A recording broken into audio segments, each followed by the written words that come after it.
the songs I grew up on. Were these some of your heroes of the young part of dawning of the whole reggae music? Death is the end of every human. However, the death of some people will always hit harder than others. This is the case of Gregory Isaacs, a man rumored to have over a dozen kids and many abandoned wives. In this video, we will look into the life of this great musical legend, his family, his death, and his net worth. So strap on and let's get into it. Lavish living, cars, cribs, and the net worth.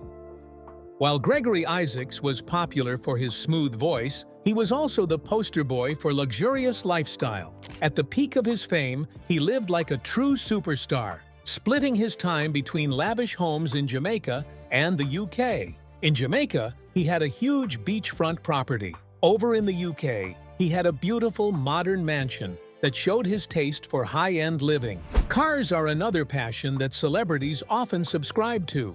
Isaacs had a collection of expensive vehicles and wasn't shy about it. He loved the feeling of riding in luxury cars and the prestige of owning a sports or a classic car. Every vehicle in his collection said something about his success, a mix of style, performance, and a bit of that rebellious charm that defined his music. At the peak of his career, Gregory Isaacs earned a lot of money from tours, album sales, and royalties. His smooth and soulful voice resonated around the world, and every hit song added another notch to his financial success. He was not just a musician, he was an international sensation. His concerts sold out quickly, and his records racked up impressive sales figures, making him one of the top earners in the reggae scene.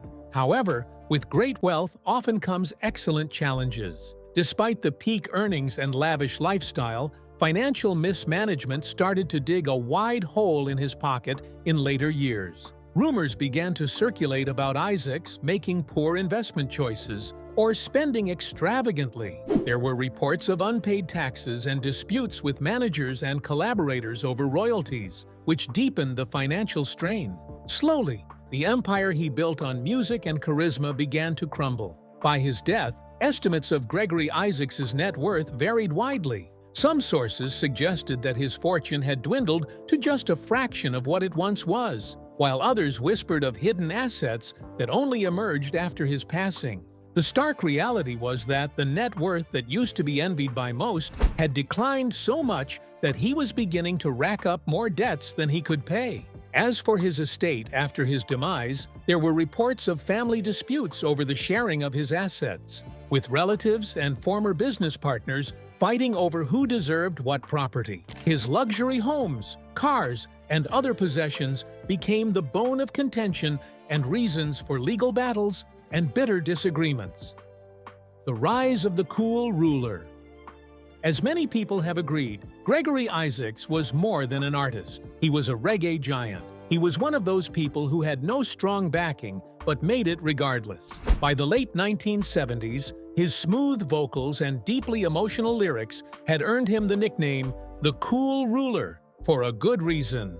Not to exaggerate, his voice could melt the hardest of hearts. In his lifetime, Gregory became one of the pioneering voices of lovers rock, a subgenre of reggae that focused on romantic and sensual themes. He was the guy you wanted to listen to when you fell in love, or were going through a rough heartbreak because someone you loved jilted you. In a nutshell, Greg was your guy when you want to vibe to smooth, slow tunes. Gregory Isaacs hit the scene hard in the 1970s and early 1980s when his hits became reggae anthems. One of his biggest tracks was Love Is Overdue. It was a song filled with tenderness and calmness. Consequently, it became the fans' favorite. The track quickly secured his place as a romantic figure in reggae music. One thing his fans liked about him was his ability to incorporate passion and vulnerability into his lyrics. Also, his effortless delivery kept everyone coming back for more. Another one of Gregory's all-time classic tracks was Night Nurse. If you have ever listened to this song, you know it's pure magic. The catchy melody and Gregory's smooth vocals turned it into a massive hit, and it's still one of his signature songs today. People from all around the world connected with the song's themes of heartbreak and longing. Whether you were in Jamaica or across the ocean, Night Nurse was the song you played when feeling those deep emotions. Gregory Isaacs didn't just do it solo. He understood the power of collaboration and linked up with some of the most influential names in reggae music. Lee "Scratch" Perry, the mad genius of reggae production, worked with Gregory to create some extraordinary tracks. At the time, Perry was known for his experimental boundary-pushing sound, and he helped Gregory take his music to new heights with dub-heavy beats. Working with Scratch wasn't just about making music. It was more about diving deep into the reggae pool, and that was precisely what Gregory did. For a moment, let's talk about Gregory Isaacs' style. You can't speak about Gregory Isaacs without touching on the styles that defined him. Unlike other celebrities who didn't care too much about their music, he was a man who paid attention to details, especially when it had to do with his appearance. The cool ruler wasn't just about his music. He was admired for the way he carried himself. His style was sharp, suave, and undeniably cool. Perhaps you have not seen him perform before. Gregory's style was the height of class, as he didn't hesitate to blend Jamaican cool with international swagger. For Greg, we can say it wasn't just about looking good. His fashion sense showed his personality, which screamed confidence, boldness, and a bit of mystery. In those days, when Gregory hit the stage, he didn't just perform. He showed up as a whole experience, and fans loved it. Gregory was an international celebrity in every sense of the word. His fame didn't stay confined to Jamaica. As his career soared, he took his music to fans worldwide. In the UK, where reggae music was blowing up at the time. When he commenced his tours through London and other parts of the UK, he became popular among reggae lovers. He was so successful that his British fans couldn't get enough of his smooth vocals and emotional delivery because it wasn't just about performing his hits. He was particular about creating a deeper connection. Another place Greg conquered with his talent was the US and Africa, where his music resonated with people from all walks of life. He didn't want to be an artist afraid to dip his toes in foreign water, so he took it upon himself to become an international figure. His music, which often touched on love, struggle, and hope, traveled borders. Wives, women, and children. People often see musicians as just stars, with no life outside the stage. But over and over again, this has been proved wrong. For one, artists are humans too. They have their ups and downs. They fall in and out of love, birth children, get divorced, and do every other thing ordinary people do. Gregory Isaacs was no exception. Behind the scenes, his personal life was full of complex relationships, heartbreak, and struggles, especially concerning his wives, children, and the balance between his career and family life. Gregory Isaacs' journey into family life began early on. His first wife played quite an important role in his early family life. Though little is known about her publicly, it's clear that she and Gregory started their life together when he was still in the early stages of his music career. Like many couples in the entertainment industry, Gregory's demanding career and rising fame put pressure on their relationship. They had children together. However, as Gregory's fame grew, so did the pressures. His career took him to international heights, while his family life suffered in the background. In truth, his work was demanding. Thus, the relationship with his first wife became more difficult, as Gregory became consumed with touring, recording, and the hustle of the music industry. Rumors suggested that he may have fathered more than 12 children from various relationships. While nobody knows for sure the precise number, what's clear is that his personal life was as multifaceted as his career. His relationships with these women were not often conventional. While he was known to be a loving father to some, others have spoken of his neglect. As his fame grew, Gregory had less time to be a consistent presence in their lives. Thus, many children grew up with him either being absent or present only for short bursts of time. One of the most popular aspects of Gregory Isaacs' personal life was the allegations of abandonment from his wives and children. Many women once close to Gregory talked about the heartbreak and emotional strain they experienced in their relationships with him. As his career grew, Gregory spent long periods on the road, traveling from one show and concert to the other. His absence became more than a work issue for many of his wives and children.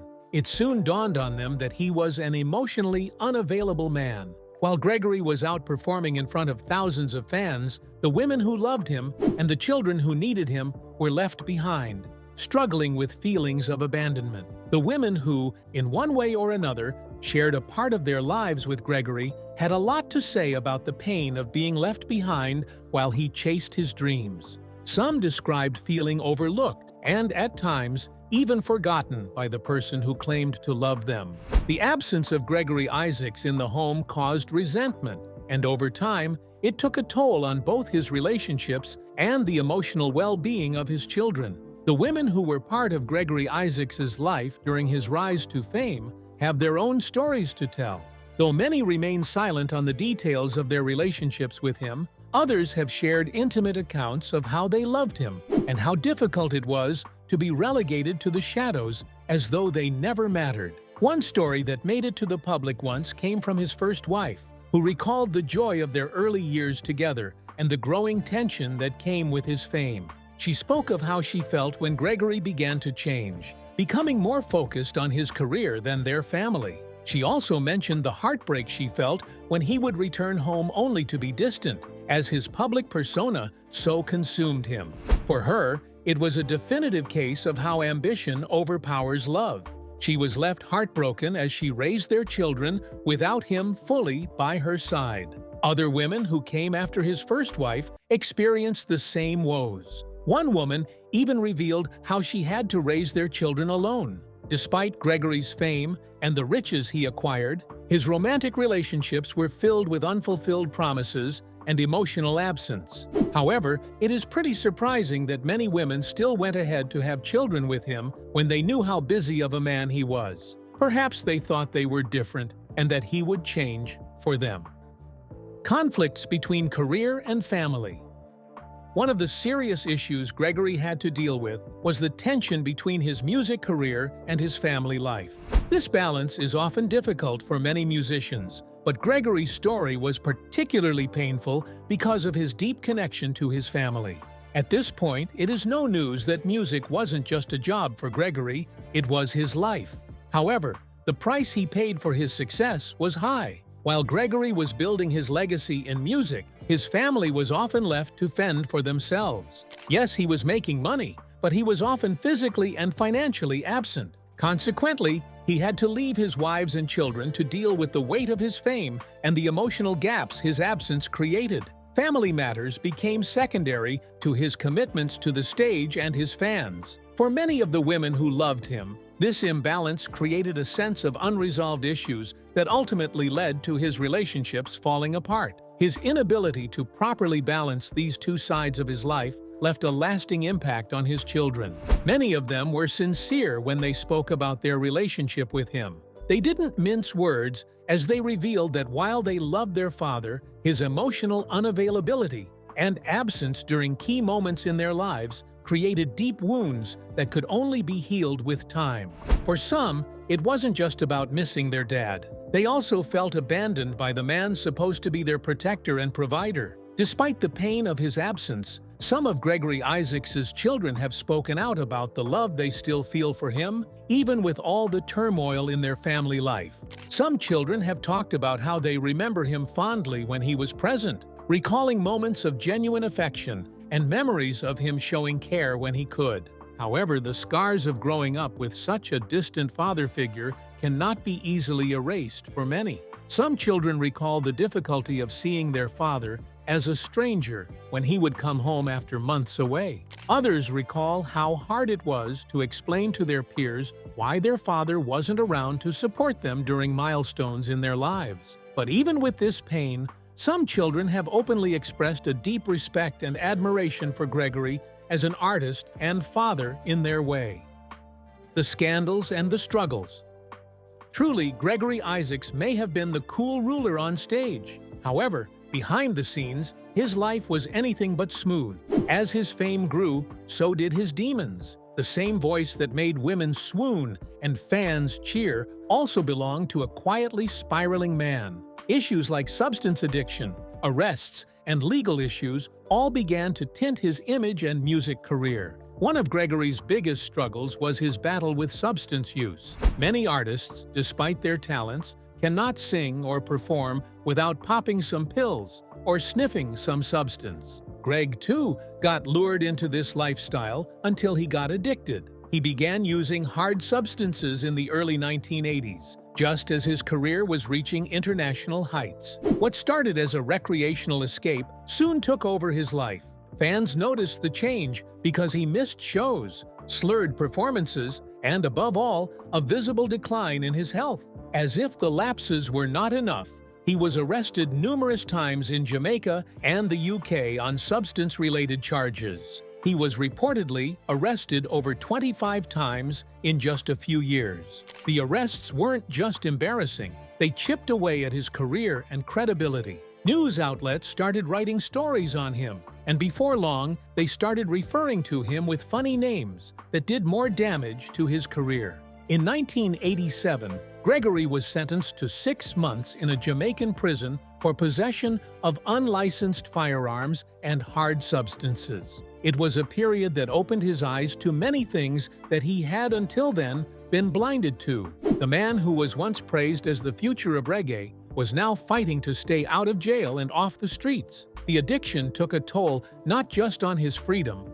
but on his physical appearance and mental state. He became thinner, more withdrawn, and often looked worn. His smooth voice, which was his selling point, also started to sound unpleasant. The media, which sang his praises for his sensual vocals and smooth delivery, now focused on his arrests and the many cases he had in court. As if that was not enough of a problem, Gregory's relationships were also rocky. There were whispers about domestic issues like fights and emotional breakdowns at home.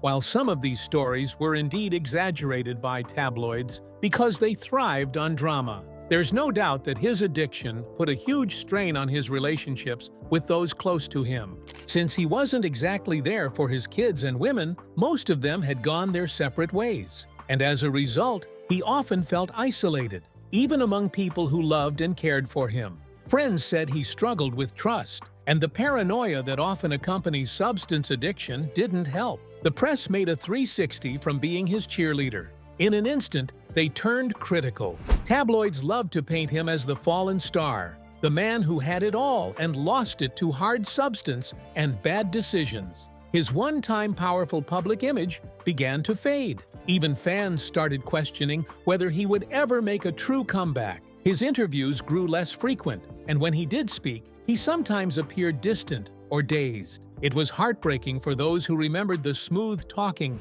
sharp-dressed man who once ruled the reggae charts. Seeing all the developments, Gregory decided he wouldn't throw in the towel, at least not without putting up a fight. Despite hitting rock bottom more than once, he made several attempts to get clean. He checked into rehab programs and tried to kick his detrimental habit to the curb. In the early 2000s, he began working on music again with renewed focus. His later albums may not have charted like earlier hits, but they still carried the same emotional depth and lyrical beauty. Songs like Brand New Me hinted at a man trying to reclaim his soul. Though his struggles never fully left him, Gregory Isaacs did experience moments of clarity, strength, and artistic rebirth. He returned to the stage, older and wiser, with a quieter confidence. Fans still showed up, they still sang along. No matter how far he fell, his voice and the emotions it carried always brought people back.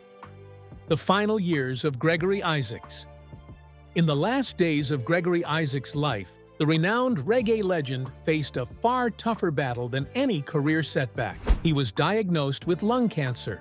For a man once full of energy and presence on stage, this illness gradually took a heavy toll on both his body and spirit. As the cancer progressed, Gregory's appearance began to change. He lost weight and looked frailer, and his performances, which were once full of swagger and soul, became quieter and more subdued. Longtime fans noticed the difference. Though still recognizable, his voice had lost some of its signature strength. Still, he tried to keep performing when he could. His health kept declining, but he couldn't help but stay connected to the music that had defined his life. In his last interviews, Isaacs didn't hide from the truth. He spoke openly about his life, the ups the downs, the fame, the struggles. He didn't pretend to be perfect or try to rewrite his past. Instead, he went down memory lane with a kind of quiet honesty that only comes when someone genuinely looks back. He talked about the impact of his substance use, the mistakes he had made, and the people he had lost along the way. But he also expressed pride in his music and the love he received from fans across the globe. The support he received from the music industry during this time was mixed. Some peers and collaborators checked in and paid their respects by offering kind words and assistance where they could, but others drifted away. The spotlight had indeed faded, but that was not all. The attention and support that once came so easily also disappeared. Nonetheless, Gregory had his family and a few loyal friends who stood by him, even in the most challenging moments. On the 25th of October 2010, Gregory Isaacs passed away at his home in London. The world lost one of reggae's most strong voices, a man whose songs of love, heartbreak, and perseverance touched millions. The news of his death caused a period of mourning for not just his immediate family, but also for the tons of people who had benefited from the sound of his voice. As could be expected for a man of his caliber and influence, tribute poured in from fellow musicians, fans, and even public figures. Many remembered him not just for hits like Night Nurse and Love Is Overdue, but for his unique sound and his impact on the genre. Friends and collaborators shared stories about his wit, charm, and undeniable talent. Some recalled the early days when he was just a rising star in Kingston, while others remembered tours across Europe and moments in the studio that would never be forgotten. The public mourning extended far beyond Jamaica and the UK. From Africa to the United States, people recognized the impact of Gregory's music and the loss of a true icon. His songs weren't just melodies, they were moments in people's lives. He had sung of love, longing, and life's hard truths, and his voice felt like home for many. Gregory Isaacs was laid to rest in Jamaica, where he was honored with a funeral fit for a legend. The ceremony drew crowds of fans, family members, and musicians, all paying their last respects. His casket was draped in the colors of the Rastafarian flag, and his music filled the air for one last time. Before wrapping it up, let's find out how the music icon started and what his legacy is today. From Kingston streets to microphones. Gregory Isaacs was born on the 15th of July, 1951 in Kingston, Jamaica. In case you don't know, Jamaica has always been buzzing with sound, rhythm, and stories. It's, in fact, the same country that birthed legends like Bob Marley and Lucky Dube, both of whom were global reggae musicians. Gregory grew up in a modest, working-class neighborhood where life wasn't easy, but it was full of music. His family didn't have much. They often struggled to make ends meet, but they had enough to keep going. Like many Jamaican youths at the time, Gregory found escape and expression through music. For the young Gregory, it was more than just background noise. It was hope, rebellion, and identity. He was deeply influenced by the local sounds of the 1960s. Artists like Alton Ellis, Delroy Wilson, and the Wailers helped shape his musical taste, and it didn't take long for Gregory to start imagining himself behind the mic. By his late teens, he was already chasing that dream seriously. In the late 1960s, Gregory made his first recording, a duet called Another Heartache with singer Winston Sinclair. It didn't top charts, but it was a foot in the door. Gregory didn't stop. He kept recording, hustling, and perfecting that smooth, emotional sound that would eventually make him a legend. After many years of trying, his breakthrough came in the early 1970s with the song My Only Lover. This wasn't just a hit, it was music that resonated with many people. The song stood out with its soft delivery and heartfelt lyrics. People started paying attention.